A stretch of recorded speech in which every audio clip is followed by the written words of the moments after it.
Hey everyone, and welcome to ChetChat, one of the largest career and education talk shows.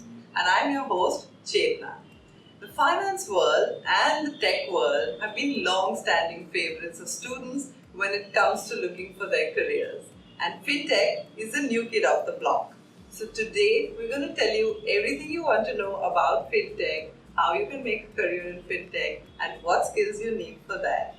And we're in conversation with Pratik Gandhi, who's the consumer business head for InstaREM.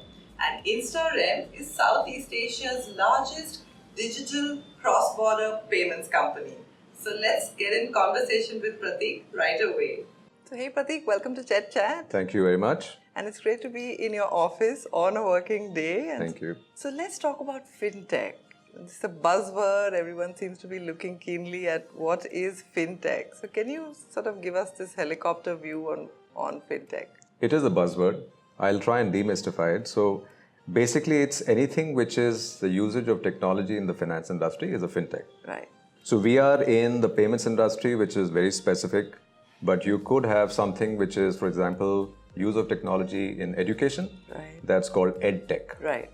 There is something which is use of technology in regulation. That's called RegTech. Okay. So all of this is a part of FinTech itself. So nothing great. It's a buzzword, but it's something which is doing very well now. So let's talk about it from the student's perspective. They're thinking, how do I make a career in this industry? You're a chartered accountant.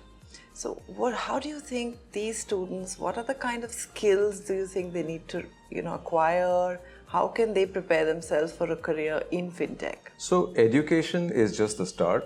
In the practical world, it's all about your attitude. So FinTech being the new industry, it's all about being nimble. It's also being risk-taking because not all FinTech companies will survive. Mm-hmm. The failure rate is pretty high. So Pratik, we spoke about not necessarily, like you said, not necessarily having a particular set of skills. But is it necessary for them to have a background in finance and a background in technology before they enter this industry? Let me put it this way. FinTech is just like any other company. It's a company. You will need a treasury, you'll need a finance, you'll need an HR, just like any other company. Right. So you'll need, for instance, digital marketing for sure. So finance is a good thing to have as a background, but it's just a start. Yeah. So there could be people in the data analyst roles, you're saying there could be people entirely on another side like digital marketing. Sure. Or the traditional functions of HR Absolutely. And sales. And let me also say that, for sure, just like any other company, technology is needed. There'll be need for coders, maybe more so because it's a FinTech. Because everything is, so when our customer comes to us, they don't visit us at a branch. They come to us via the platform. So the application has to be good, the mobile app has to be good, the website has to be good. There are many other things that, FinTech is an industry which is growing so big because we are the challengers to the world. Right. So it's something which all of these skills and more are required. Actually, on that note, talk a little bit about how this FinTech industry is growing. Where do you think it's going to go? What are the kind of new developments you think that are going to come into this? Oh, sure. Well, both you and I have worked for banking. Right. Those are all industries which, even though we were all working for good banks, but at the end of the day, we're pretty slow. So It's all about being nimble. And so the idea of disruption is massive. So in the very small sub-segment of FinTech that we are a part of, there are trillions of dollars of movement of funds which happens. So imagine the rest of the industry, the rest of the education, like I told you, EdTech, regulatory, it's so big. So there is no dearth of how big the industry can become. Of course, having said that, the failure rate will be high. The ideas can be good, but it wants a lot of funding. So Pratik, you mentioned about the fact that not everyone succeeds and the agility and how the failure rate is very high. So would you like to share with us your thoughts on what do you think it actually takes for someone to succeed in this area? Well, the first thing is that the idea has to be good. And what I see is that there is no dearth of ideas. Then after that, you have to build the right team, and that takes a lot of effort. And third, and very important, is your investors. Because some of them are able to open doors for us. Some of them are very focused on a certain country, for instance. So they bring a lot of business in that particular country. Okay, so is your investor a believer in you? Then that again could be a key differentiator. You can have the ideas, you can have the people, Right. but if there is no one to fund you, Yeah. then it's not going to work. Right. And funding with the mentorship, like you're saying. Absolutely. You worked in Singapore. India is now emerging as a prominent center as well. So could you tell us a little bit about Singapore and about some of the other centers where students could find opportunities to work in? Sure. So Singapore has already become Asia's FinTech hub.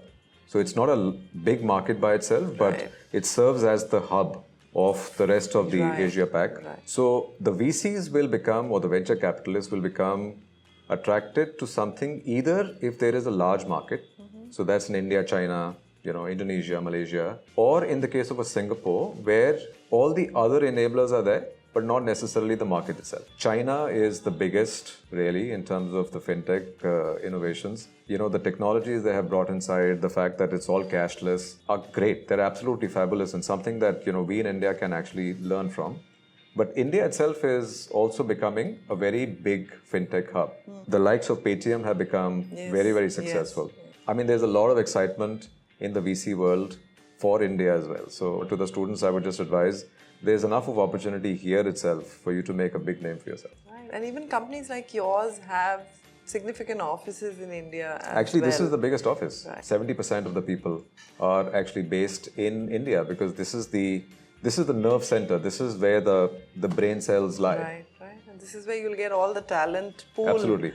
You have almost more than 25 years in the financial world, and then you worked in a totally different sector like Pepsi, etc. before you got into the financial world. So talk a little bit about your own journey.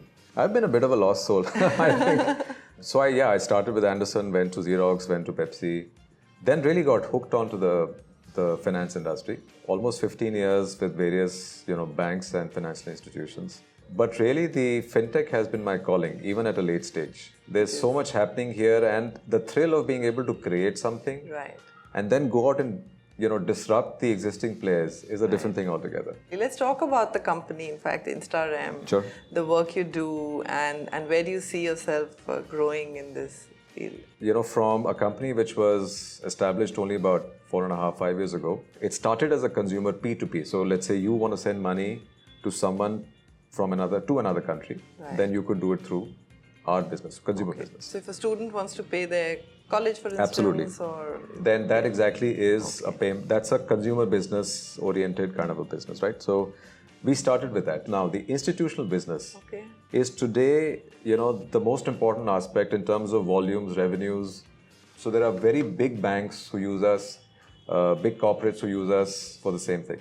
Fantastic. And then another very exciting thing that is coming up is that on the back of both the consumer as well as the institutional business, we have a cards business that we will be launching.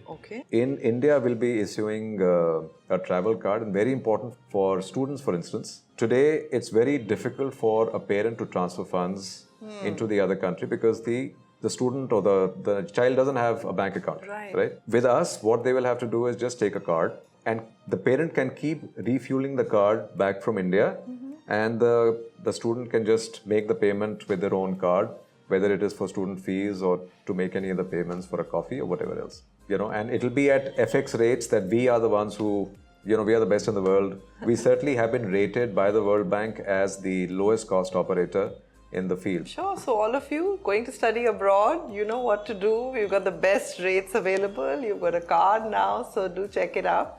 And thank you for sharing all this with us. Absolutely my pleasure. Thank you very much. So thank you so much for watching right till the end. And if you have any more questions that you'd like to ask Pratik or me, put everything down in the comment section under the video. And give us a thumbs up if you like our work. And don't forget the subscribe button and the bell icon right next to it. And happy watching.